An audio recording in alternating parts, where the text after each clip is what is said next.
signs are an important part of our patient assessment, and typically the only point at which a patient gets vital signs done is when they come into a healthcare setting. There's a few exceptions to that, such as Holter monitoring, which is done on specific patients where we're concerned about a heart arrhythmia. But for the most part, the only time that we really can measure the heart rate, the respiratory rate, the oxygen saturation is when they come into a healthcare setting. But these vital signs can be subtle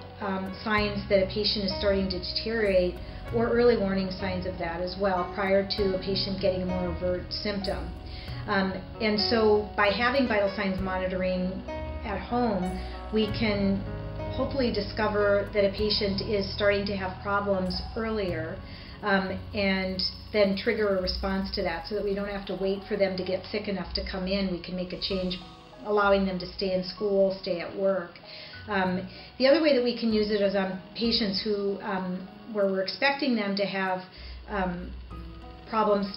with their lungs, for example, with cystic fibrosis, and we can monitor cough and things like that now. But by being able to measure respiratory rate and oxygen saturation on a regular basis, we can again identify